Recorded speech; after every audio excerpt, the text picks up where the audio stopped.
DD news में आपका स्वागत है। आप देख रहे हैं मिड डे प्राइम। मैं हूं रमा त्यागी। अगले 1 घंटे में हम बात करेंगे देश और दुनिया की तमाम बड़ी खबरों की। बताएंगे दिल्ली में क्यों बढ़ गई हैं आम आदमी पार्टी सरकार की मुश्किलें। इसके साथ ही ये भी बताएंगे कर्नाटक में किस तरह से बीजेपी का जारी है हल्ला बोल ईंधन की कीमतों को लेकर, और साथ ही देश भर में बारिश के रेड अलर्ट की भी बात करेंगे। अर्थ जगत और खेल की भी खबरों पर डालेंगे नजर, और नजर डालेंगे महत्वपूर्ण अंतर्राष्ट्रीय खबरों पर भी। लेकिन सबसे पहले देख लेते हैं बड़ी खबरें। दिल्ली में बिजली के दामों में बढ़ोतरी को लेकर निशाने पर आप सरकार। भाजपा ने 14 जगहों पर किया प्रदर्शन। मुख्यमंत्री अरविंद केजरीवाल से इस्तीफे की मांग की। नेताओं ने कहा जनता से लूट हो बंद। सरकार पर कुछ खास लोगों को फायदा पहुंचाने का लगाया आरोप।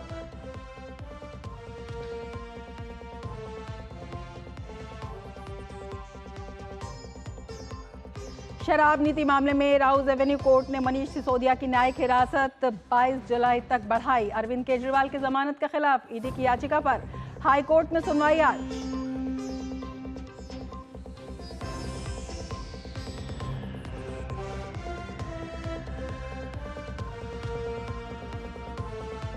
कर्नाटक में कांग्रेस सरकार पर भ्रष्टाचार के आरोप। मुख्य विपक्षी दल भाजपा ने राज्य सरकार के खिलाफ किया विरोध प्रदर्शन। भाजपा नेताओं ने विधान सौदा की ओर किया मार्च। भाजपा के सीटी रवि ने कहा दलितों को न्याय दिलाना भाजपा का कर्तव्य।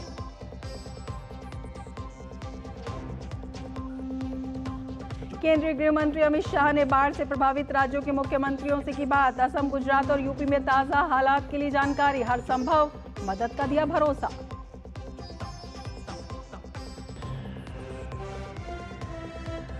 नेपाल की बागडोर अब केपी शर्मा ओली के हाथ। प्रधानमंत्री नरेंद्र मोदी ने दी बधाई। कहा दोनों देशों के बीच मित्रता के गहरे संबंधों को और मजबूत करने के लिए मिलकर काम करने के लिए तत्पर।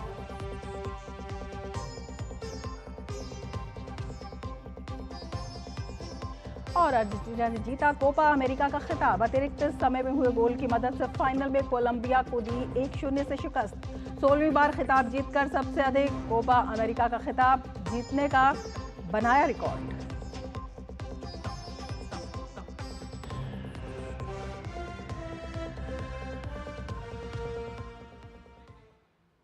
और अब देखेंगे विस्तार से समाचार। दिल्ली में महंगी बिजली पर सियासत तेज हो गई है। इसी मुद्दे पर दिल्ली भाजपा आज सभी 14 बिजली कार्यालयों में प्रदर्शन कर रही है। दरअसल बिजली खरीद समझौता शुल्क और अन्य अधिभार लगाने के कारण राष्ट्रीय राजधानी में बिजली की दर महंगी हो गई है। इस पर भाजपा आम आदमी पार्टी सरकार पर निशाना साध रही है और घोटाले का आरोप लगा रही है।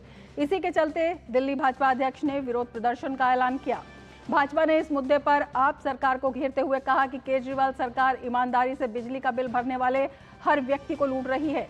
पीपीएसी सरचार्ज और पेंशन सरचार्ज के नाम पर अवैध वसूली की जा रही है।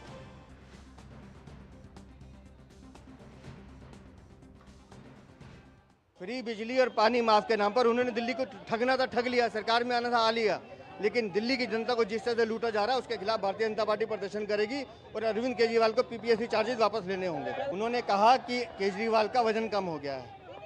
मैं भी बताना चाहता हूं कि केजरीवाल का राजनीतिक वजन कम हुआ है। बिजली बढ़ोतरी के पीछे दिल्ली में क्या है कंपनियों के तर्क, जरा ये भी समझ लेते हैं। पावर परचेज एग्रीमेंट कॉस्ट के चलते बढ़ाए गए बिजली के दाम। पीपीएसी के तिमाही रेट में संशोधन के चलते ये बदलाव किया गया है। वित्तीय बोझ में हालिया बढ़ोतरी 1 मई से लागू हुई है। बीआरपीएल उपभोक्ताओं के लिए पीपीएसी बढ़कर 35.83% हो गया है। 0 से 200 यूनिट खपत के लिए बेस प्राइस एडजस्टमेंट 3 से 4 रुपए यूनिट हुआ। बीआरपीएल का पीपीएसी 35.83% तक बढ़ा। बीवाईपीएल का पीपीएसी 37.75% तक बढ़ा। इसके साथ ही टीपीडीडीएल के पीपीएसी में 37.88% की बढ़ोतरी हुई है। और इसके साथ एनडीएमसी का पीपीएसी सबसे ज्यादा 38.75% हो गया है। तो टीपीडीएल के पीपीएसी में 37.88% की बढ़त हुई है। एनडीएमसी का पीपीएसी सबसे ज्यादा 38.77 7.5% हो गया है। ये कंपनियों के तर्क हैं। पावर परचेज एग्रीमेंट कॉस्ट जो है उसके चलते दाम बढ़ाए गए हैं। बिजली कंपनियों ने अपने तर्क दिए हैं। पीपीएसी के तिमाही रेट में संशोधन के चलते ये बदलाव किया गया है और इसके साथ ही तमाम तर्क हैं। वित्तीय बोझ का भी हवाला दिया गया है और कहा गया है कि हालिया बढ़ोतरी 1 मई से लागू हुई है।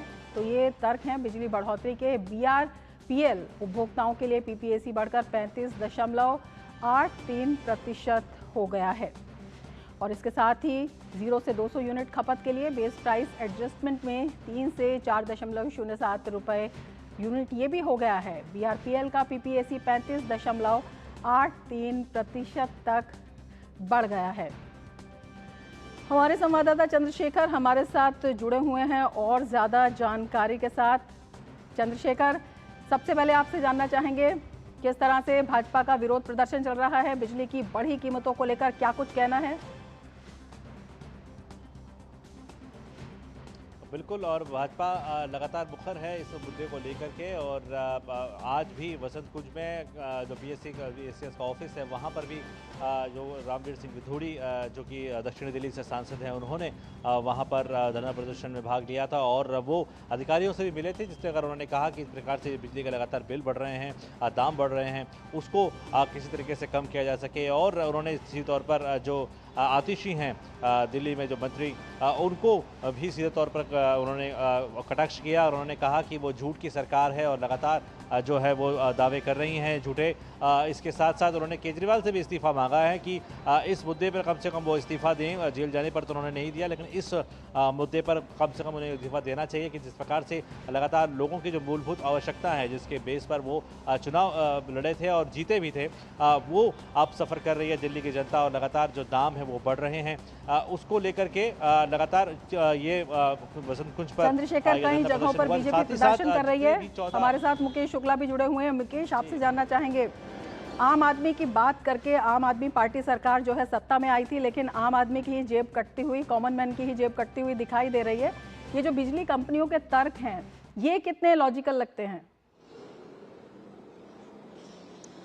हाँ रमा, जिस तरह से देखिए इनको एक्सपोज किया गया, अभी हमने बांसुरी स्वराज से बात करी और खुद आम आदमी पार्टी के जो फॉर्मर लीडर थे, मंत्री थे उनकी सरकार में, राजकुमार, उनसे बात करी। उन्होंने कहा जिस तरह से ये कुछ अंग्रेजी की लाइनों को लेकर के इम्प्लीमेंट करते हैं और लोगों को इस जुमले में फंसा लेते हैं, इसी तरह से उन्होंने इस बार भी लोगों को फंसाया। पीपीएससी के नाम से मांगा, पेंशन स्कीम के नाम से लोगों की ठगी करी। जब पेंशन इनको अपने कर्मचारियों को देना है तो जनता से उसकी वसूली क्यों की जाए? उन्होंने बोला कि जब आपकी जो बिजली है वो ज्यादा कंज्यूम होती है तो ये रेट जो है वो बढ़ाए जाते हैं और 3 महीने के लिए होते हैं। लेकिन देखिए कितनी ज्यादा इसमें बढ़ोतरी की गई। 2015 में महज 1.5 था और अब 46% के आसपास पहुंच गया। यानी जब जब सरकार आती है, पीपीएससी बढ़ाती है, तो उसके बाद उसको वापस रोल बैक नहीं करती है, उसमें एक और एड ऑन कर देती है, एक और एड ऑन कर देती है। और उन्होंने एक बड़ी बात करी, मीटर लोड के नाम पर लोगों को ठगा जा रहा है। यानी जिनका 1 किलोवाट था उनका 3 किलोवाट कर दिया गया, जिनका 2 किलो था उनका 5 किलो कर दिया गया। छोटी सी कंजम्पशन कुछ दिनों के लिए अगर बढ़ जाती है तो बीएससीएस वहां पर भी ठगी करके वसूली कर लेती है। तो ये इस तरह से जो लोगों को ठग लिया जा रहा है, लोगों को लूटा जा रहा है, लोगों की जेब काटी जा रही है, कहीं ना कहीं ये गिरती हुई दिखाई दे रही है। और बताया वहां पर बांसुरी स्वराज ने कि किस तरह से जब दिल्ली में राष्ट्रपति शासन लगा कुछ दिनों के लिए तो पीयूष गोयल जी ने खुद इसको वहां से हटा दिया गया था, बिल्कुल ये चार्जेस खत्म कर दिए गए थे। तो जब ये सरकार आई और इन्होंने आते ही छोटे छोटे एड ऑन करने शुरू किए और आज देखिए ये 46-47% तक बढ़ चुका है। यानी लोगों की जेब में सीधा डाका डाला जा रहा है। आप इसको इन्होंने कैलकुलेट करके दिखाया कि जिसका बिल 800 रुपए था वो इन तमाम चार्जेस के बाद 2800 रुपए हो गया, किसी का 3000 हो गया, किसी का 3800 पहुंच गया। यानी जिसकी कंजम्पशन उतनी नहीं है लेकिन उसको इतना ज्यादा बिल भरना पड़ रहा। और इसको रोल बैक करने के लिए जिस तरह से आज पूरी दिल्ली में आंदोलन हुए, जिस तरह से तमाम नेता जो थे दिल्ली के 7 सांसद सड़कों पे थे, खुद प्रदेश अध्यक्ष सड़कों पर थे, फॉर्मर जो सांसद थे वो सड़कों पर थे और उन्होंने पूरे जोर शोर से इस बात को उठाया कि ऐसी मनमानी नहीं चलने देंगे, जनता के साथ रहेंगे, जनता को न्याय दिला करके रहेंगे। और उन्होंने ये बात भी कहा कि घोटालों की सरकार बन के रह गई, कभी शराब घोटाला, कभी शिक्षा घोटाला, कभी जमीन घोटाला, तो ये घोटाले कब खत्म होंगे? और जब कुछ नहीं मिला तो बिजली घोटाला कर मारा। यहाँ पर लोगों की जेब से फिर उन्होंने जो है वो पैसे वसूलने शुरू कर दिए। तो इस तरह से ये अपने मंसूबों को जो है वो पूरा कर रहे हैं। अपने जो ये आम आदमी की सरकार थी, अब ये खास आदमियों की सरकार हो गई, यानी इनके जो खास लोग हैं उनको सीधा फायदा पहुंचाया जाए। ना आतिशी के पास इसका जवाब है, ना सौरभ भारद्वाज के पास। बिल्कुल चंद्रशेखर, आपके पास आना चाहेंगे। तमाम जो ये बिजली की बढ़ोतरी के कारण बताए गए हैं, चाहे पीपीएसी की बात हो जिसमें रोलबैक भी होता है और रोलबैक क्यों नहीं हुआ है इसका कोई जवाब नहीं है। इसके अलावा जो विभिन्न चार्ज लगाए गए, विशेषकर जो पेंशन चार्ज है उस पर आपत्ति है कि अगर पेंशन चार्ज बिजली कंपनी के लोगों का है तो उसमें जो हर व्यक्ति है वो अपना योगदान किस लिए दे, ये भी एक बड़ा मुद्दा यहाँ पर बना हुआ है। क्या कुछ आम लोगों का कहना है? आम लोगों से जो हमारी बात हुई तो उनका कहना था कि ये जो जैसे आपने बात की पेंशन वाली, कि ये पेंशन सरचार्ज जो है वो किसको दिया जा रहा है। बीएससीएस तो अपनी एक प्राइवेट ऑर्गेनाइजेशन है, प्राइवेट कंपनी है, तो फिर ये पेंशन जो है वो किसको दी जा रही है, उसको क्लियर करना चाहिए जो बिजली कंपनी है उनको, आम जनता को, ताकि वो समझ सकें कि ये जो टैक्स है ये किस प्रकार से उन पर दिया जा रहा है, सरचार्ज दिया जा रहा है। दूसरे प्रकार से उन्होंने कहा कि जो लोगों का कहना है कि 8-8 घंटे जो हैं वो बिजली काटी जा रही है। मजदूरों से भी हमारे क्लास के जो लोग हैं उनसे बात हुई कि बच्चे हमारे पढ़ नहीं पाते हैं, किस तरीके से मेहनत मजदूरी कर करके वो बच्चों को पढ़ा रहे हैं, लेकिन बिजली नहीं है। और ऐसे मौके पर जब बिजली की सबसे ज़्यादा ज़रूरत है दिल्ली वासियों को, 8-8 घंटे अगर बिजली काटी जा रही है तो वो किस प्रकार से वो बिजली का बिल भरें। और बिजली बिल भी कम नहीं हो रहा है, बिजली कटने के बावजूद भी बिजली का बिल कम नहीं हो रहा है। तो वो दोहरी मार नहीं बल्कि कई प्रकार की मार उनको पड़ रही हैं। और इसके साथ साथ जो रोल बैक की बात मुकेश भी कर रहे थे, लोगों का ये कहना है कि ये बढ़ता है तो उससे घटने का भी एक मैकेनिज्म होता है, तो वो अभी तक क्यों नहीं हुआ है और लगातार इसको बढ़ाते चला जाया जा रहा है, तो इसको भी कम किया जाना चाहिए। इसके साथ साथ लोगों का ये भी कहना है कि जो कंपनियां हैं उनको भी किसी जगह से फ़ायदा उठाया जा रहा है। तो अगर ये इनका ऑडिट करा दिया जाता है तो कहीं से कम ये पता चल पाएगा कि ये धांधली जो हो रही है और जो इतना मुनाफा कमाया जा रहा है ये किस प्रकार से कमाया जा रहा है। कुछ लोगों का कहना ये था कि अगर 2000 हम बिजली का बिल दे रहे हैं तो 3000 जो है हम टैक्स के रूप में या अधिभार के रूप में बिजली कंपनियों को दे रहे हैं, उनको अपने खर्चे करने के लिए या फिर उनको मुनाफा कमाने के लिए।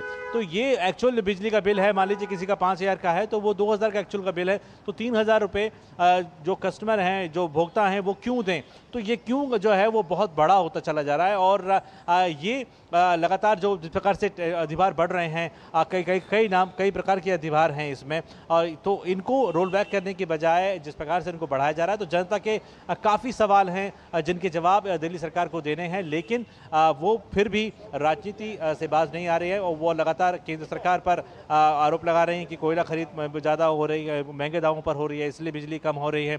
जो तमाम बीजेपी के नेता जो आज उतरे हुए थे सड़कों पर, उनका कहना था कि ये गुमराह करने वाली बातें हैं लोगों को, और जो मैकेनिज्म था दिल्ली गवर्नमेंट का वो कहीं ना कहीं फेल हुआ है और उनको दोबारा से उस पर वर्कआउट करने की ज़रूरत है। और ये जो दाम सबसे ज़्यादा आगे बढ़ते चले जा रहे हैं लगातार, उनको कहीं ना कहीं लगाम लगाने की ज़रूरत है, ताकि जो जनता है जो ईमानदारी से अपना बिजली का बिल भर रही है, कम से कम उसकी जेब को जो है वो काटा ना जाए। बिल्कुल मुकेश, आपके पास आना चाहेंगे। जिस तरह से जो तमाम अनियमितताएं हैं वो सामने निकल कर आ रही हैं, कितना बड़ा घोटाला इसमें दिखाई देता है, क्योंकि जो पीपीएसी है उसका भी एक लिमिट होता है, लेकिन उस लिमिट से कई गुना आगे ये बढ़ गया और इसका कोई जवाब नहीं है आम आदमी पार्टी सरकार के पास। रमा, बिल्कुल देखिए, ये जो चार्जेस थे, जैसे कि चंद्रशेखर भी बोल रहे थे और हमारी रिपोर्ट भी बता रही थी कि 3 महीने के लिए होते हैं, एक शॉर्ट टर्म होते हैं, आप उसको रोल बैक कर सकते हैं, क्योंकि उस समय चलो आप जब लेते हैं कंज्यूमर बढ़ जाता है आपका जब बिजली की दरें जो है वो इसलिए बढ़ाई जाती हैं कि उस समय उसकी कंजम्पशन बढ़ जाती है। लेकिन ना आप रोल बैक कर रहे हैं, ना इसमें कोई आप प्रावधान लेकर के आ रहे हैं कि इसका सोल्यूशन क्या है, और आपने उसमें एडिशनल एड ऑन कर दिया और लगातार इसकी जो मार है ये जनता को झेलनी पड़ रही है, और वो पैसा आप अपने फंड में लेके जा रहे हैं। जब सरकार आई उन्होंने बोला हम मुफ्त बिजली देंगे, मुफ्त पानी देंगे, उसको लेकर के वो जनता के बीच में आए और उन्होंने यहाँ पर अपनी जड़ें मजबूत करी। अब जब उनसे ये सब नहीं हो रहा, उन्होंने एक बात और कहा था कि जनता के सरकार के पास पर्याप्त अमाउंट है, पर्याप्त पैसा है कि वो जनता को फ्री में तमाम सुविधाएं दे सकती है। जब फ्री में दे सकती है तो फिर इस पर सरचार्जेस क्यों लगाए गए, मनमाने चार्जेस लगा करके जनता को क्यों गुमराह किया गया, क्यों उनसे पैसा ऐठा गया। ये बात है। और उन्होंने बताया, जैसे मैंने आपको बताया, इनके खुद के नेता इनकी पार्टी छोड़ करके भारतीय जनता पार्टी के साथ आकर के खड़े हैं और बता रहे हैं कि ये लोग कैसे ट्रैक करते हैं, कैसे अपने टारगेट सेट करते हैं और मुनाफा देते हैं अपने खास लोगों को, यानी आम जनता को। तो ये सिर्फ 200 रुपए यूनिट के नाम पे गुमराह करते हैं, अलग अलग जगह पर अलग अलग सरचार्जेस करके ये चीट करते हैं। और जिस तरह से कमर्शियल यूनिट की बात की जाए, जितना ज्यादा कमर्शियल यूनिट का अमाउंट है दिल्ली में, आसपास दिल्ली एनसीआर में आप देख लीजिए, हरियाणा में देख लीजिए, उतना पैसा नहीं है। यानी ये जो व्यापारी वर्ग है ये भी कहीं ना कहीं पीड़ित है, उसका जो काम है वो इससे प्रभावित हो रहा है, क्योंकि जितना उसका कमाई है उसका तो वो 1/3 पैसा बिजली कंपनी को दे देती है, यानी उसको इसकी मार सीधे सीधे झेलनी पड़ती है। ना तो आप व्यापारी के बारे में सोच रहे हैं, ना मध्य वर्ग के बारे में सोच रहे हैं, और ना कॉमन मैन के बारे में सोच रहे हैं, आप सीधे लोगों की जेब काटने की कोशिश कर रहे हैं। अभी आपने देखा था दिल्ली में थोड़ी बारिश का लॉगिन हो गया, पानी का क्राइसिस कितना चला। 3 दिन पहले ही देखो द्वारका जैसे इलाके में पूरा पानी नहीं था, 2 दिन 2.5 दिन तक पानी ही नहीं था, यानी कोई सुनने कोई तैयार नहीं है। अब ये बिजली की जो मार है इस पे भी वो कहीं ना कहीं अड़ियल रवैया अपनाए हुए। केजरीवाल कहते हैं वो जेल से ही सरकार चलाएंगे। खुद बांसुरी ने कहा क्या इनके पास कॉम्पिटेंट 60 विधायकों में एक ऐसा व्यक्ति नहीं है जो उनके गैर मौजूदगी में सरकार को चलाए, चीजों को फाइनल करे और जो बिजली का ये करंट बढ़ा सकता है आम आदमी पार्टी की मुश्किलें। बहुत शुक्रिया चंद्रशेखर और मुकेश पूरी जानकारी के लिए। आगे बढ़ेंगे। दिल्ली के पूर्व उप मुख्यमंत्री मनीष सिसोदिया की न्यायिक हिरासत 22 जुलाई तक बढ़ा दी गई है। सीबीआई की ओर से दर्ज केस में राउज एवेन्यू कोर्ट ने मनीष सिसोदिया की न्यायिक हिरासत की अवधि में बढ़ोतरी की है। मनीष सिसोदिया को वीडियो कॉन्फ्रेंसिंग के माध्यम से कोर्ट में पेश किया गया था। सिसोदिया ने शराब नीति घोटाले से जुड़े ईडी और सीबीआई केस में जमानत पर पुनर्विचार को लेकर 2 अलग अलग याचिकाएं लगाई हैं। इसके अलावा आज सुप्रीम कोर्ट में भी सिसोदिया की जमानत से जुड़ी पुनर्विचार याचिका पर सुनवाई होगी। 4 जून को सिसोदिया की जमानत याचिका पर विचार करने से इनकार कर दिया गया था। इसके बाद सिसोदिया ने इस पर दोबारा विचार करने को लेकर याचिका लगाई थी। तो मनीष सिसोदिया की न्यायिक हिरासत बढ़ गई है। दिल्ली के मुख्यमंत्री अरविंद केजरीवाल के आबकारी नीति मामले से जुड़े मनी लॉन्ड्रिंग केस में उच्च न्यायालय में सुनवाई होनी है। आबकारी नीति मामले में ट्रायल कोर्ट ने सीएम अरविंद केजरीवाल को नियमित जमानत दे दी थी। इसके बाद ईडी ने राउज एवेन्यू कोर्ट के इस फैसले को दिल्ली हाई कोर्ट में चुनौती दी थी। ईडी का दावा है कि केजरीवाल पर जल्दबाजी में फैसला किया गया। एजेंसी का कहना है कि केजरीवाल शराब नीति केस के किंगपिन है।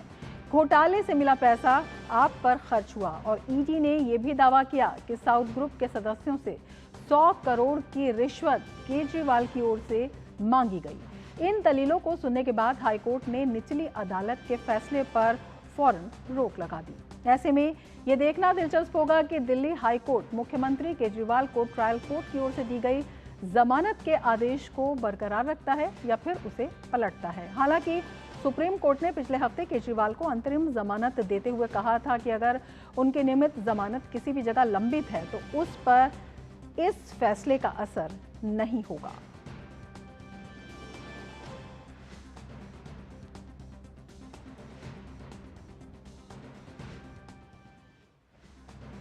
तो दिल्ली हाईकोर्ट में है आज अहम सुनवाई।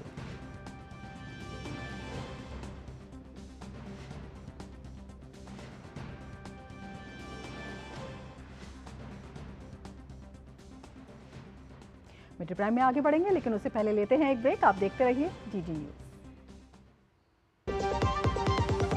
MDH का किचन किंग किचन में हो तो हम सब कुछ बना सकते हैं। बैंगन का भरता, आलू गोभी, भिंडी मसाला और भी बहुत कुछ। MDH नई वॉशिंग मशीन। अच्छा है। क्या हुआ? अरे शॉपिंग पे 2000 का कैशबैक मिला है, बस QR कोड स्कैन करना है। अच्छी धुलाई होगी, है ना? बैंक अकाउंट की। पैसे रिसीव करते समय QR कोड स्कैन, पिन या OTP की जरूरत नहीं पड़ती, वो सिर्फ पेमेंट के लिए चाहिए होती है। इसलिए अनजान कोड या लिंक से सावधान रहिए और नुकसान से बचिए। बच गए धुलाई से। ये नई धुलाई। RBI कहता है कि जानकार बनिए, सतर्क रहिए। चुटकुला समझ नहीं आया? समझ तो ये नहीं आता कि खेत धान का या खरपतवार का। तो इसमें समझना क्या है दोस्त? ले आओ धान के खरपतवारों का स्पेशलिस्ट ग्रीन लेबल। IIL के ट्रैक्टर ब्रांड का ग्रीन लेबल, धान के खरपतवारों का स्पेशलिस्ट।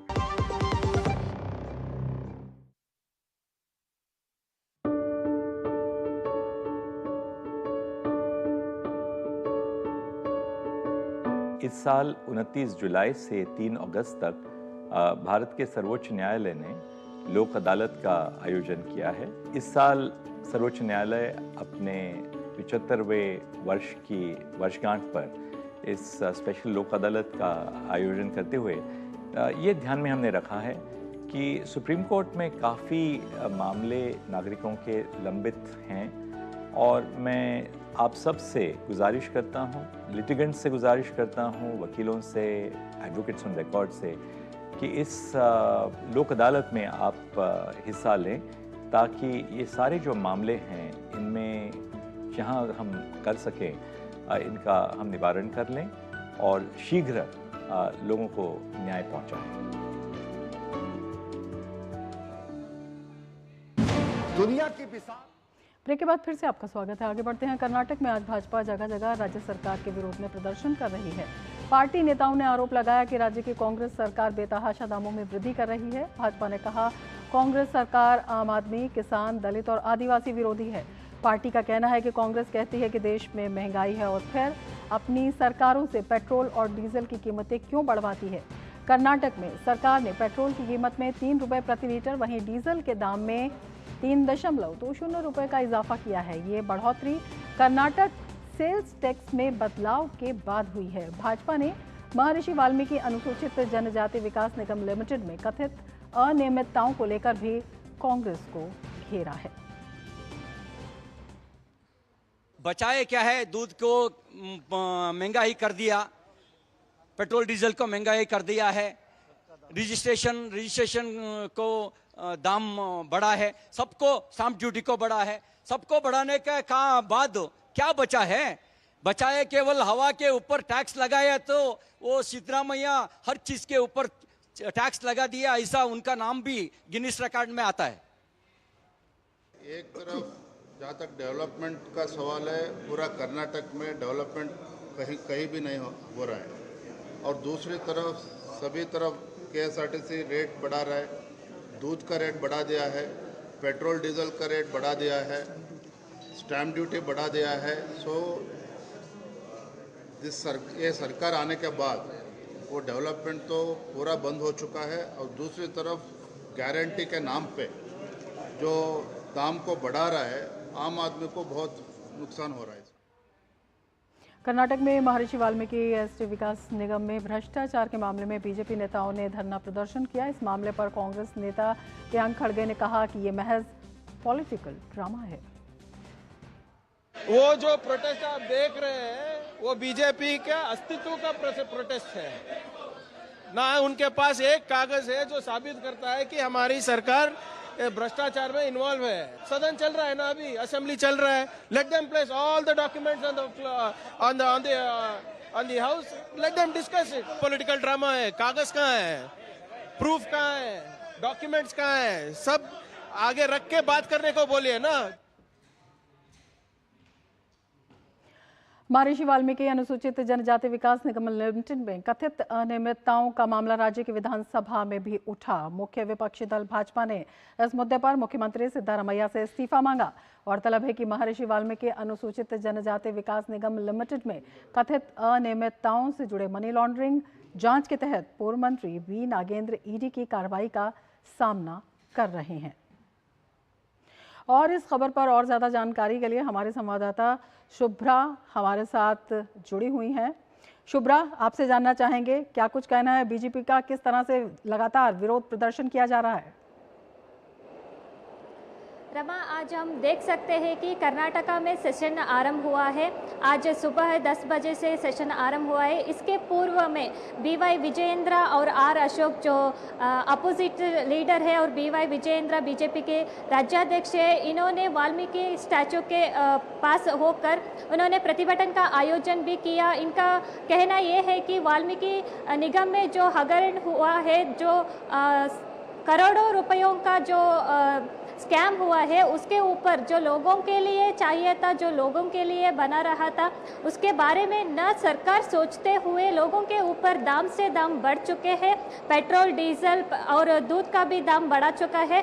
इस सारे प्रश्न को लेकर बीजेपी ने कांग्रेस के ऊपर प्रश्न लगाकर इन्होंने प्रतिभटन का आयोजन किया। आज सेशन है कर्नाटका के बेंगलुरु में हम है। सेशन के सामने भी इन्होंने एक पैदल से चलकर इन्होंने वाल्मीकि निगम से लेकर वाल्मीकि स्टैचू से लेकर विधानसौधा तक पैदल से चलकर इन्होंने प्रतिभटन का आयोजन किया, उसमें भाग भी लिया। इस सारे से हम देख सकते हैं कर्नाटका लोगों भी इस आडಳಿत से जो सरकार से बन रहा है, ये सारे समस्याओं से उनको भी तकलीफ हो रहा है।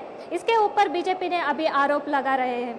बिल्कुल, इन सभी बातों के ऊपर जिस तरह से कर्नाटक के आम लोगों की भी आप बात कर रहे हैं, क्या कुछ उनका कहना है? क्योंकि कांग्रेस तो इसे पॉलिटिकल ड्रामा बता रही है, प्रूफ मांग रही है। कांग्रेस जो अभी सरकार बना रहे हैं, जो आडಳಿत कर रहे हैं, लोगों को पता भी नहीं चल रहा है कि आगे क्या होगा, गवर्नमेंट से आगे हमें क्या मिल रहा है। इस सारे प्रश्नों को गवर्नमेंट ने सुझाव तो नहीं दिया, बल्कि लोगों को अभी खबर दे रहे हैं कि दाम बढ़ने से और कुछ अलग करने से वो लोगों को शॉक दे रहे हैं, बल्कि अभिवृद्धि तो कहीं पर भी नहीं हो रहा है अभी। बिल्कुल, भ्रष्टाचार का कितना बड़ा मामला ये दिखाई देता है। अगर हम वाल्मीकि निगम लिमिटेड की बात करते हैं, महर्षि वाल्मीकि जो संस्थान है, उसको लेकर लगातार जिस तरह की खबरें सामने आ रही हैं, लगातार वो खबर आ चुके हैं। अभी सीएम सिद्धरामैया और उसके जो इस काम में बने रहे थे और स्कैम में पालदार थे, उनको भी अभी सीएम सीट से वजह करने के लिए मांग रही है। और कर्नाटका केवल बीजेपी वालों ने नहीं, कर्नाटका के ऑल पीपल जो कह रहे हैं कि सीएम सिद्धरामैया और दद्दल भी उनके पद को चुनौती दे सके अभी।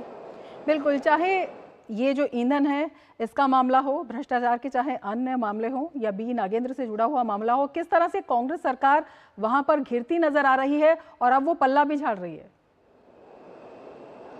कांग्रेस सरकार पहले से ही बोल रहे हैं कि हम भी दलित हैं, हम दलितों को कुछ काम नहीं करने देंगे, उसको तकलीफ नहीं देंगे, बल्कि इन्होंने ये वाक्य बोल बोल कर ही लोगों को तकलीफ दे रहे हैं।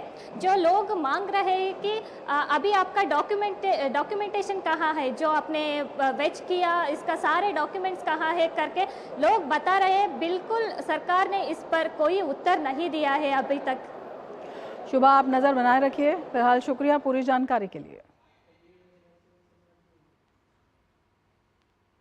आगे बढ़ेंगे, बात करेंगे उत्तर प्रदेश की। उत्तर प्रदेश के अमेठी में मुस्लिम समुदाय के युवकों द्वारा मनमानी का मामला सामने आया है, जहां पर मुस्लिम समुदाय के 2 दर्जन से ज़्यादा युवकों ने मुहर्रम त्यौहार से पहले जुलूस निकालकर विवादित नारा लगाने का ये पूरा मामला है। जो विवादित नारा उन्होंने लगाया है, पूरा मामला मुसाफिर खाना कोतवाली के कस्बे का है, जहां पर 2 दर्जन से ज़्यादा मुस्लिम समुदाय के युवकों ने मुहर्रम से पूर्व कोतवाली के सामने और पुलिस की मौजूदगी में जुलूस निकालकर विवादित नारा लगाया।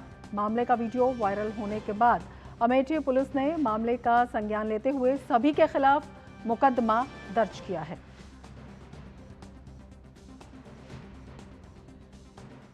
आना मुसाफिर खाना क्षेत्र का एक वीडियो सोशल मीडिया के माध्यम से संज्ञान में आया है। वीडियो में दिख रहे लोगों को हिरासत में लेकर उनसे पूछताछ की जा रही है। साथ ही उनके ऊपर सुसंगत धाराओं में अभियोग पंजीकृत कर लिया गया है। वीडियो की भी जांच कराई जा रही है।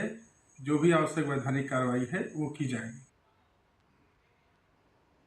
तो अमेठी में विवादित नारा लगाने का मामला आया है मुहर्रम से पहले, और हमारे साथ और ज़्यादा जानकारी के साथ विकास जुड़े हुए हैं इस पूरे मामले पर। विकास, सबसे पहले ये पूरा मामला हम जानना चाहेंगे। ये जो वीडियो वायरल हुआ है इसके बारे में जानना चाहेंगे और क्या कुछ कार्रवाई इसमें की गई है।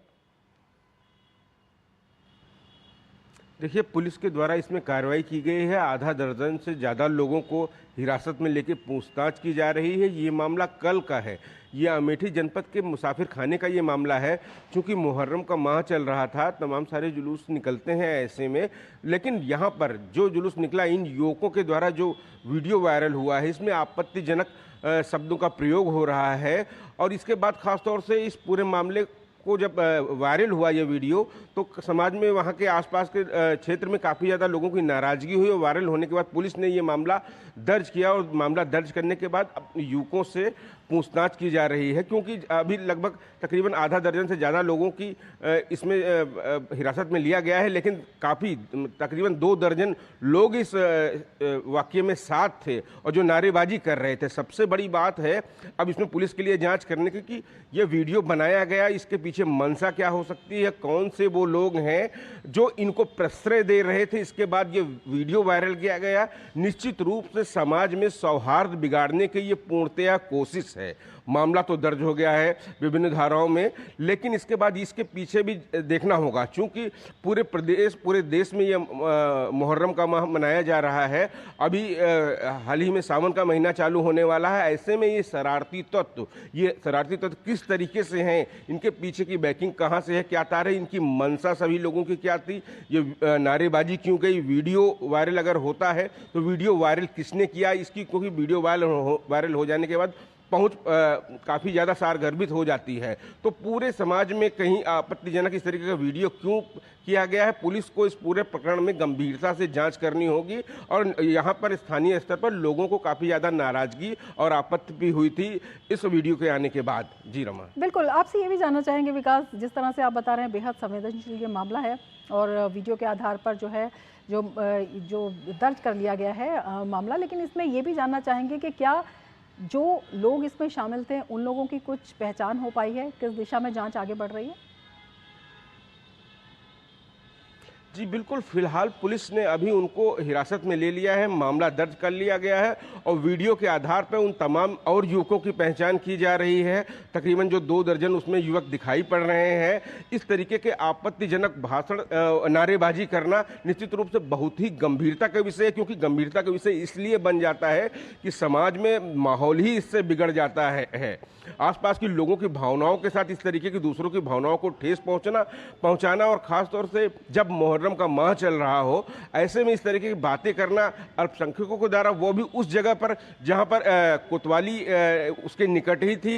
निश्चित रूप से इन युवकों के इरादे अति गंभीर रहे होंगे। इन सभी मामलों के पुलिस गहनता से जाँच कर रही है, लेकिन युवकों के पीछे कौन है, इन युवकों ने स्वयं ये कहा, इनके कहाँ से तार जुड़े थे, इसके पीछे क्या कोई राजनीतिक साजिश थी या आपराधिक साजिश थी, कहाँ से तार जुड़े थे, ये सारे प्रकरणों की जांच बहुत ही गंभीरता से होने की जरूरत है, क्योंकि बहुत ही संवेदनशील मामला है और बहुत आपत्तिजनक बातें उठाई गई हैं। आप नजर बनाए रखिए। फिलहाल शुक्रिया पूरी जानकारी के लिए। और मिड प्राइम में यहाँ लेंगे एक ब्रेक, आप देखते रहिए डीडी न्यूज। आपके घर के खाने में रेस्टोरेंट जैसा स्वाद ले आए MDH का शाही पनीर मसाला। पनीर को क्या मस्त बना डाला। ज्यादा उपज और भरपूर मुनाफा भी, दोनों मिलेंगे टोरी से। एक हाथ में खरपतवार की हार और दूसरे हाथ में ज्यादा पैदावार। समझे? IIL के ट्रैक्टर ब्रांड का टोरी। अब खरपतवार होगा हक्का बक्का, बढ़ेगा मक्का। ब्रेक के बाद फिर से आपका स्वागत है। आगे बढ़ते हैं। उत्तराखंड में आज भाजपा प्रदेश कार्य समिति की पहली बैठक शुरू हो गई है। इस बैठक में बद्रीनाथ और मंगलौर विधानसभा उपचुनाव की हार और आगामी निकाय चुनाव की रणनीति पर मंथन किया जाएगा। देहरादून के हिराफिकेरा यूनिवर्सिटी परिसर में आयोजित प्रदेश कार्य समिति की बैठक में कैबिनेट मंत्री मनोहर लाल खट्टर समेत प्रदेश प्रभारी दुष्यंत गौतम, मुख्यमंत्री पुष्कर सिंह धामी, केंद्रीय राज्य मंत्री अजय टम्टा, सह प्रभारी रेखा वर्मा, प्रदेश अध्यक्ष महेंद्र भट्ट, प्रदेश महामंत्री संगठन अजय कुमार समेत पार्टी के मंत्री विधायक विशेष रूप से शामिल हुए। इस बैठक में जुलाई के अंत से आरंभ होने वाली सांगठनिक चुनाव प्रक्रिया को लेकर चर्चा की जाएगी। इसके साथ ही 3 राजनीतिक प्रस्तावों पर चर्चा होगी, जिसमें मुख्यमंत्री धामी के 3 साल का कार्यकाल और प्रदेश सरकार के विकास कार्यों, निकाय चुनाव और लोकसभा में 5 सीटें जीतने पर प्रधानमंत्री नरेंद्र मोदी का धन्यवाद प्रस्ताव पर चर्चा की जाएगी। इसके साथ ही जिन बूथों पर पार्टी ने अच्छा प्रदर्शन किया, वहां के कार्यकर्ता को सम्मानित भी किया जाएगा। पूरे देश के अंदर तीसरी बार आदरणीय प्रधानमंत्री मोदी जी के नेतृत्व में फिर से एनडीए और भाजपा की सरकार बनी है। तीसरी बार देश के प्रधानमंत्री बने हैं। उत्तराखंड से भी 5 लोकसभा सीटें भारी अंतर से यहाँ से जीत कर गई हैं। सभी कार्यकर्ताओं का धन्यवाद, जनता का धन्यवाद है। और आगे की जो योजनाएं हैं, संगठन की होने वाले कार्यक्रम हैं, उन सभी पर चर्चा होगी। भारतीय विदेश सेवा के अधिकारी विक्रम मिश्र ने आज विदेश सचिव का कार्यभार संभाला। उन्होंने विनय मोहन क्वात्रा का स्थान लिया, जिनका कार्यकाल कल समाप्त हुआ। श्री 1989 बैच के अधिकारी हैं। वे राष्ट्रीय सुरक्षा परिषद सचिवालय में उपराष्ट्रीय सुरक्षा सलाहकार के रूप में कार्यरत थे। मिस्र ने चीन, म्यांमार और स्पेन में भारतीय दूत के रूप में भी काम किया है। वे 3 प्रधानमंत्री 1997 में इंद्र कुमार गुजराल, 2012 में मनमोहन सिंह और 2014 में नरेंद्र मोदी के निजी सचिव भी रहे हैं।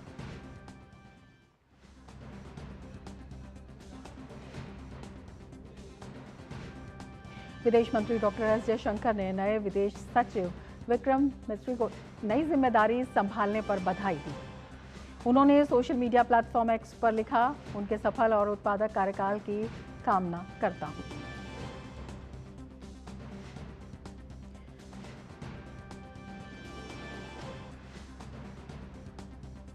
तो विक्रम मिस्री ने नए विदेश सचिव का कार्यभार संभाल लिया है।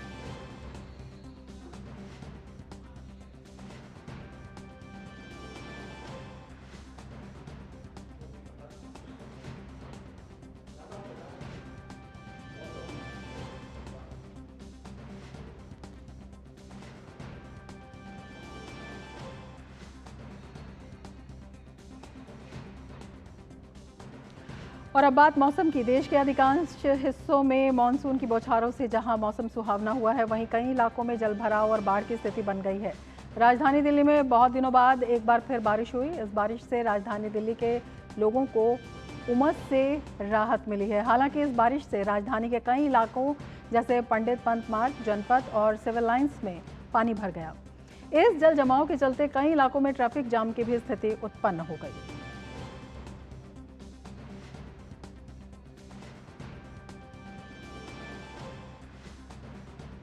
इसके साथ ही तेलंगाना के भी कई जिलों में सुबह से भारी बारिश जारी है। भारतीय मौसम विभाग ने राज्य के कई जिलों के लिए ऑरेंज अलर्ट जारी किया है। राजस्थान में आज 8 जिलों में भारी बारिश की चेतावनी जारी की गई है। मौसम केंद्र जयपुर के अनुसार अगले 5 दिनों तक राजस्थान के पूर्वी भागों में मॉनसून सक्रिय होगा।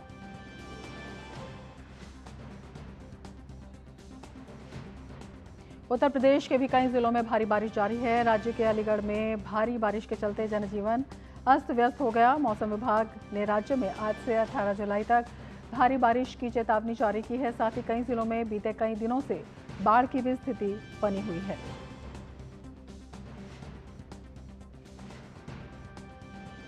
बात करें कर्नाटक की, तो मौसम विभाग ने कर्नाटक के तटीय इलाकों में भी भारी बारिश का अलर्ट जारी किया है। खासतौर पर आज और कल राज्य में भारी से बहुत भारी बारिश हो सकती है। कुछ इलाकों में 204 मिलीमीटर तक बारिश की संभावना है।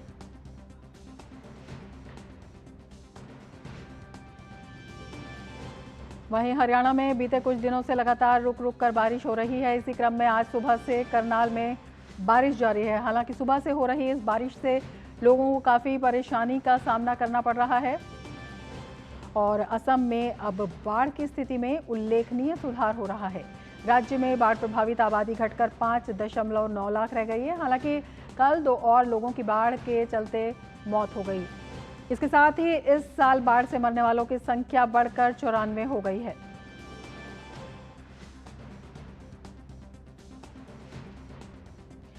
वहीं केंद्रीय गृह एवं सहकारिता मंत्री अमित शाह ने असम, उत्तर प्रदेश और गुजरात के मुख्यमंत्रियों से फोन पर बात की। उन्होंने इन राज्यों में बाढ़ की वर्तमान स्थिति के बारे में ताज़ा जानकारी ली। गृह मंत्री ने तीनों राज्यों को केंद्र सरकार की तरफ से हर संभव सहायता का आश्वासन दिया है।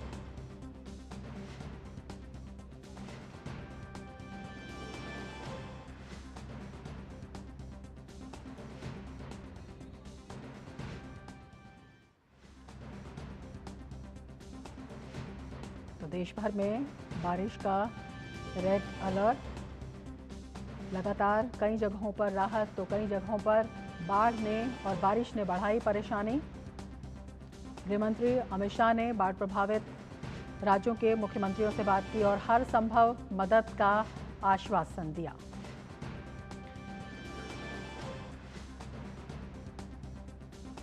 आगे बढ़ेंगे। बिहार में नीट पेपर लीक कांड के मुख्य आरोपी संजीव मुखिया की जमानत याचिका पर आज सुनवाई होगी।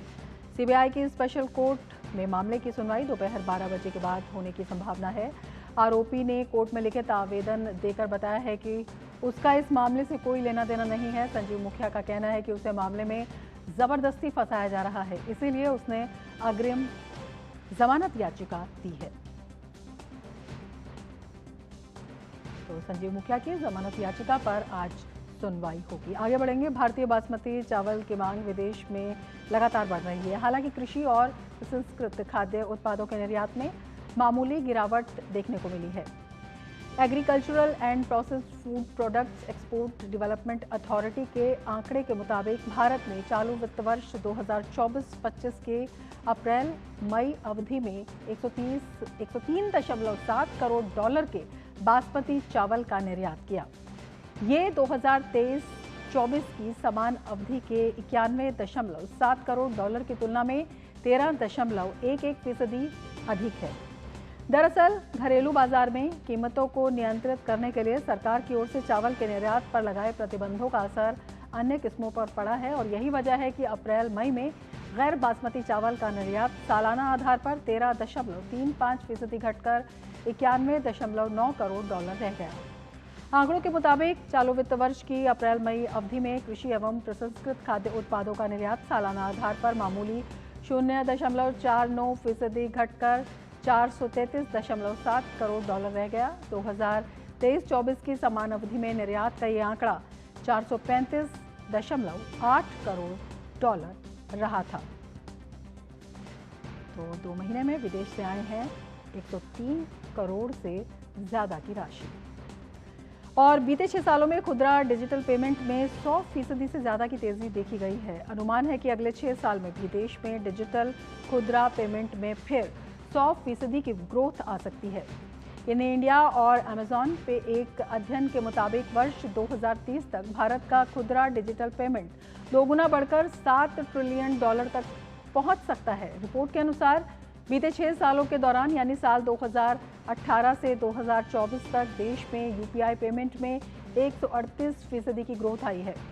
अध्ययन में कहा गया है कि भारत में डिजिटल अपनाने में आ रही तेजी का इससे लाभ मिलेगा और भारत में खुदरा पेमेंट के डिजिटल होने की व्यापकता का अंदाज़ा इसी बात से लगा सकते हैं कि 2022 में पूरी दुनिया में इस तरह के जितने डिजिटल पेमेंट किए गए उनमें लगभग आधे अकेले भारत में किए गए। रिपोर्ट के अनुसार 2022 में ग्लोबल डिजिटल पेमेंट वॉल्यूम में अकेले भारत ने 46% का योगदान दिया था। आपको बता दें कि भारत में यूपीआई की शुरुआत साल 2016 में की गई थी।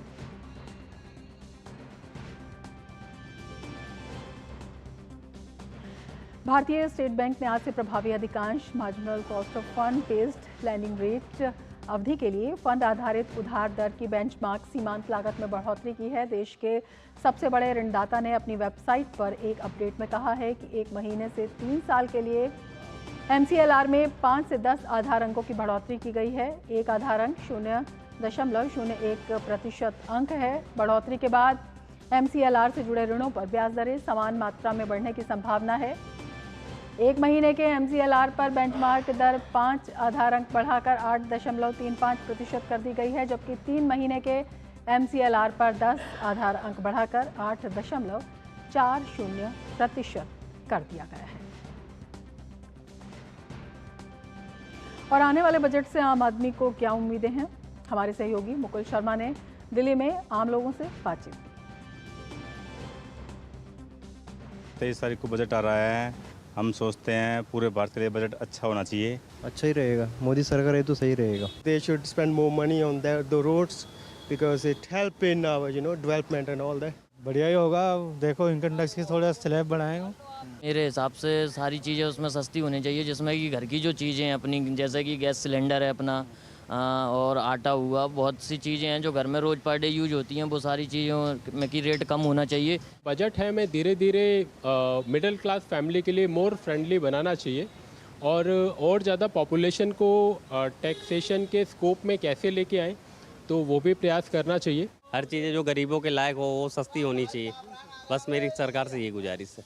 बजट से कुछ सस्ता होना चाहिए। महंगाई बहुत ज़्यादा है, महंगाई के साथ साथ कमाई भी बहुत कम है, तो और ज़्यादा महंगाई लग रही है। गरीबों को लिए कुछ ना कुछ नई योजना लानी चाहिए, जैसे कि बीमा योजना या फिर मान लो राशन योजना या शिक्षा योजना। बजट में तो ऐसा है कि जितना ये रियायत दे सकते हैं किसानों को उतनी दें, और किसानों की स्थिति जो है उसका ध्यान रखा जाए मुख्य रूप से। बहुत अच्छे काम किए हैं, इससे अच्छी गवर्नमेंट आ नहीं सकती और न आएगी भविष्य में। मोदी सरकार रहना चाहिए। तो बजट से क्या है आम लोगों की उम्मीद, ये देखा आपने इस रिपोर्ट में। मिड डे प्राइम में आगे बढ़ेंगे, लेकिन उससे पहले लेते हैं एक ब्रेक। आप देखते रहिए डीडी न्यूज। अब आया असली स्वाद। अब आया स्वाद। जब स्वाद के पड़े हो लाले तो MDH का चंकी चाट मसाला डालें। MDH का चंकी चाट मसाला। MDH। बात जब पीढ़ियों के लिए बनने वाले घर की हो तो जिम्मेदारी बड़ी हो जाती है। गैलेंट समझता है ये जिम्मेदारी। अब डबल M रिब्स के साथ गैलेंट एडवांस TMT रीबार, निर्माण का रियल हीरो।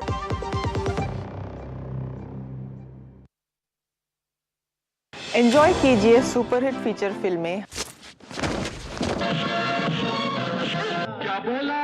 हर रोज 1 बजे। अरे जिंदगी जीने का मजा तब आता है दोस्त, जब मौत की उंगलियां थाम कर भागा जाए। डीडी नेशनल पर। देश का पहला चैनल, देश का अपना चैनल।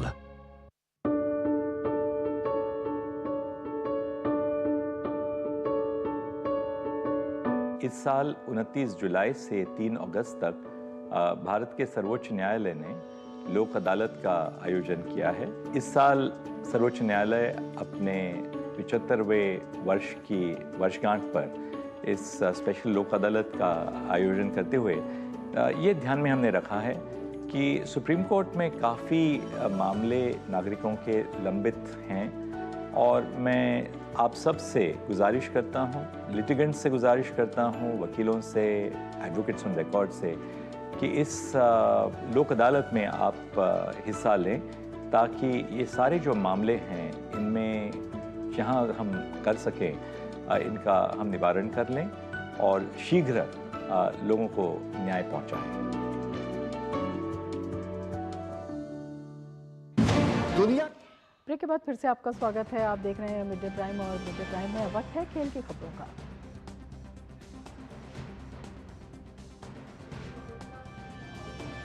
चित्रा, क्या कुछ खास खेल की खबरों में आज? शुक्रिया रमा। शुरुआत करते हैं क्रिकेट के साथ। सीरीज के 5वें और अंतिम T20 मैच में भारत ने जिम्बाब्वे को 42 रन से हरा दिया। इस जीत के साथ भारत ने 5 मैच की सीरीज को 4-1 से अपने नाम कर लिया। भारत से जीत के लिए मिले 168 रन के लक्ष्य का पीछा करने उतरी जिम्बाब्वे की टीम 18.3 ओवर में 125 रन बनाकर आउट हो गई। जिम्बाब्वे के लिए डायोन मायर्स ने सबसे अधिक 34 रन की पारी खेली, वहीं फराज अकरम और मारूमानी ने 27 रन का योगदान दिया। भारत की तरफ से मुकेश कुमार ने शानदार गेंदबाजी करते हुए 4 विकेट लिए, वहीं शिवम दुबे ने 2 विकेट लेने में सफलता पाई। सीरीज में शानदार प्रदर्शन करने वाले वॉशिंगटन सुंदर को प्लेयर ऑफ द सीरीज चुना गया। इससे पहले टॉस हारकर पहले बल्लेबाजी करने उतरी भारतीय टीम ने 6 विकेट पर 167 रन बनाए। भारत के लिए संजू सैमसन ने सबसे अधिक 58 रन की पारी खेली, वहीं अंतिम के ओवरों में शिवम दुबे ने तेजी से 26 रन की पारी खेली। रेयान पराग ने 22 रन का योगदान दिया। इसके अलावा अभिषेक शर्मा ने 14 और कप्तान शुभमन गिल ने 13 रन की पारी खेली। बात करेंगे विंबलडन की। स्पेन के कार्लोस अल्कराज ने विंबलडन का पुरुष एकल खिताब जीत लिया। फाइनल में अल्कराज ने नोवाक जोकोविच को 3 सेट्स में 6-2, 6-2, 7-6 से हराने में सफलता पाई। ये लगातार दूसरा साल है जब अल्कराज ने जोकोविच को हराकर विंबलडन का फाइनल जीतने में सफलता पाई है। ये उनके करियर का दूसरा विंबलडन और चौथा ग्रैंड स्लैम है।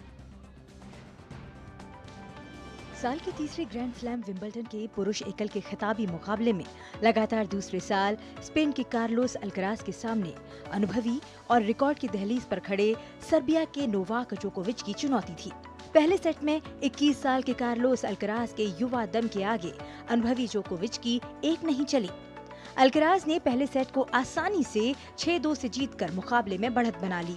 दूसरा सेट भी कुछ अलग नहीं रहा, क्योंकि अल्कराज ने जोकोविच पर दबाव बनाना जारी रखा। अल्कराज ने दूसरे सेट में 4 बार जोकोविच की सर्विस तोड़ी, जो आमतौर पर देखने को नहीं मिलता। उन्होंने इस सेट को भी 6-2 से जीत लिया। तीसरे सेट में दोनों खिलाड़ियों के बीच कड़ी टक्कर देखने को मिली। अल्कराज ने 10वें गेम में 3 चैंपियनशिप पॉइंट गंवाए।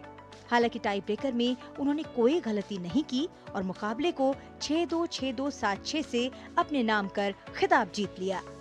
इस मुकाबले को जीतने में अल्कराज को 2 घंटे और 27 मिनट का समय लगा। ये लगातार दूसरा साल है जब अल्कराज ने जोकोविच को हराकर खिताब जीतने में सफलता पाई है। ये उनके करियर का दूसरा विंबलडन खिताब है। वहीं उनके करियर का ये चौथा ग्रैंड स्लैम खिताब है। उन्होंने इसी साल फ्रेंच ओपन का भी खिताब जीता था। वो एक ही साल में फ्रेंच ओपन और विंबलडन का खिताब जीतने वाले सबसे युवा खिलाड़ी बन गए हैं। वहीं 2022 में अल्कराज ने यूएस ओपन का खिताब अपने नाम किया था। ग्रैंड स्लैम फाइनल में उनका रिकॉर्ड 4-0 हो गया है।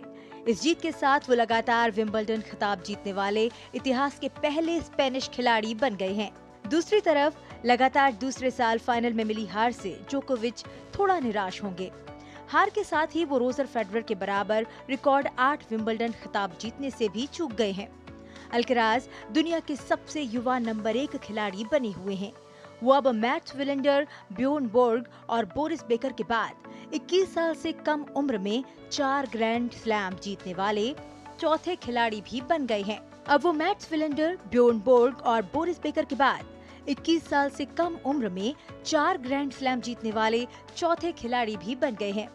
किसी भी खिलाड़ी ने 22 साल का होने से पहले उनसे ज्यादा ग्रैंड स्लैम खिताब नहीं जीते हैं। Sports desk, DD news. अब बात करते हैं फुटबॉल की। स्पेन ने यूरो कप जीत लिया है। रोमांचक खिताबी मुकाबले में स्पेन की युवा टीम ने इंग्लैंड को 2-1 से हराने में सफलता पाई। इस जीत के साथ स्पेन ने 12 साल बाद यूरो कप का खिताब अपने नाम कर लिया। ये उनका चौथा यूरो कप है। रविवार की देर रात बर्लिन में जब स्पेन और इंग्लैंड की फुटबॉल टीम यूरो कप के खिताबी मुकाबले के लिए मैदान पर उतरी, उनकी नजर इतिहास रचने पर थी। एक तरफ इंग्लिश टीम पहली बार यूरो खिताब जीतना चाहती थी, तो वहीं स्पेनिश टीम की नजर चौथी बार खिताब जीतकर प्रतियोगिता की सबसे सफल टीम बनने पर लगी हुई थी। मैच की शुरुआत से दोनों टीमों के बीच कड़ी टक्कर देखने को मिली, जिसके चलते पहले हाफ में कोई भी टीम गोल नहीं कर सकी। हालांकि दूसरे हाफ की शुरुआत में ही निको विलियम्स ने यमल से मिले पास पर गोल करके स्पेन ने 1-0 से बढ़त बना ली। मैच के 73वें मिनट में इंग्लिश टीम ने कोल पाल्मर के गोल की मदद से मुकाबले को बराबरी पर ला दिया। 86वें मिनट में स्पेन के मिकेल ओयाज़रबल ने गोल करके टीम को 2-1 की रोमांचक जीत दिला दी। बेशक हमने सब कुछ हासिल कर लिया है। अब मैं बस इतना ही कह सकता हूँ कि मुझे खुशी है, मुझे गर्व है। हमने यह कमाया है, हमें किसी ने कुछ नहीं दिया, और मैं वास्तव में खुश हूँ कि हम इसे पाने में कामयाब रहे और हमने इसके लिए बहुत संघर्ष किया है। दूसरी तरफ लगातार दूसरे यूरो कप फाइनल में मिली हार से इंग्लिश कोच गैरेथ साउथगेट थोड़ा निराश तो नजर आए, लेकिन उन्होंने टीम के प्रदर्शन पर संतुष्टि भी जताई। मुझे अपनी टीम पर गर्व है। वह मुझे इससे अधिक कुछ नहीं दे सकते थे। हमें एक बेहतर टीम से हार मिली है। हमें अपनी हार पर सोचना होगा कि यह कैसे हुआ। हमें कैसे खेलना था, इस बारे में पता था। मेरे ख्याल से गेंद पर कब्जा करना महत्वपूर्ण था और मैच के दौरान हमारे पास पर्याप्त नियंत्रण नहीं था। स्पेन की इस जीत के साथ ही उनके समर्थकों ने जश्न मनाना शुरू कर दिया। मैड्रिड में हजारों की संख्या में स्पेनिश टीम के समर्थक ऐतिहासिक सिबिलिस फाउंटेन पर एकत्रित होकर मैच का आनंद लिया। टीम की जीत के साथ ही फैंस ने जश्न मनाना शुरू कर दिया। फैंस टीम की ऐतिहासिक उपलब्धि पर नाच रहे थे। ये जश्न पूरी रात चलता रहा। स्पेन ने प्रतियोगिता में बगैर कोई मुकाबला गंवाए खिताब अपने नाम कर लिया। फैंस का मानना है कि टीम की ये जीत आने वाले भविष्य का संकेत है। यह बहुत बड़ी बात है। अपने देश के लिए यूरो कप जीतना एक अनोखी बात है। ऐसा अक्सर नहीं होता। यह एक सुखद अनुभूति है। आप इस एहसास को दोबारा नहीं हासिल कर सकते। यह सब वाकई बहुत रोमांचक था। इंग्लैंड ने एक गोल किया और हमने कहा ओह नहीं, स्कोर 1-1 हो गया, हम हार रहे हैं। लेकिन फिर अंत में जो हुआ वो बहुत रोमांचक था। मैं बहुत खुश हूँ। इस जीत के साथ स्पेन ने 12 साल बाद यूरो कप का खिताब अपने नाम कर लिया। वहीं ये उनका चौथा यूरो कप खिताब भी है। इससे पहले उन्होंने 1964, 2010 और 2012 में खिताबी जीत हासिल की थी। इसी के साथ वो सबसे अधिक बार यूरो कप जीतने वाली टीम बन गई है। Sports desk, DD news. और अब बात कोपा अमेरिका की। अर्जेंटीना ने एक बार फिर अमेरिका की सबसे बड़ी फुटबॉल प्रतियोगिता कोपा अमेरिका का खिताब जीत लिया है। खिताबी मुकाबले में अर्जेंटीना ने कोलंबिया को 1-0 से हराने में सफलता पाई। इसी के साथ कोलंबिया का 28 मैच से चला आ रहा अजेय सिलसिला भी टूट गया। इस जीत के साथ अर्जेंटीना ने सबसे अधिक 16 बार कोपा अमेरिका का खिताब जीतने का रिकॉर्ड भी बना लिया।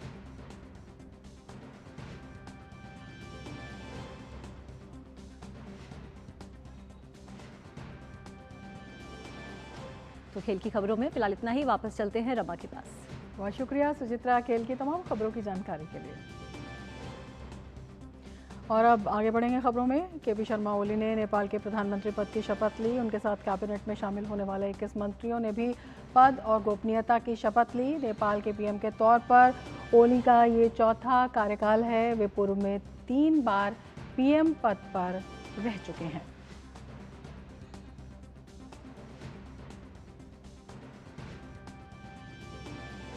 प्रधानमंत्री नरेंद्र मोदी ने केपी शर्मा ओली को नेपाल के प्रधानमंत्री पद की शपथ लेने पर बधाई दी। उन्होंने सोशल मीडिया प्लेटफॉर्म एक्स पर लिखा, केपी शर्मा ओली, आपको नेपाल के प्रधानमंत्री के रूप में आपकी नियुक्ति पर बधाई हो। हम दोनों देशों के बीच मित्रता के गहरे संबंधों को और मजबूत करने और हमारे लोगों की प्रगति और समृद्धि के लिए पारस्परिक रूप से लाभकारी सहयोग को और विस्तारित करने के लिए मिलकर काम करने के लिए तत्पर हैं।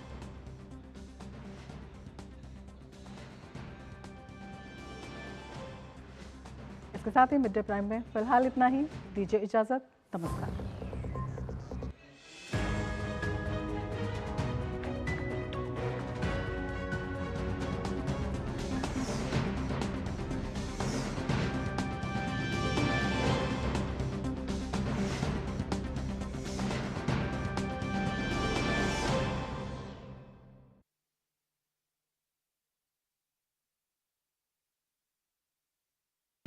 दुनिया की बिसात शहमात का खेल, वैश्विक कूटनीति, सियासी तालमेल, उभरती नई विश्व व्यवस्था, पर्यावरण, अर्थव्यवस्था, ग्लोबल वार्मिंग ही नहीं, ग्लोबल वार्निंग भी।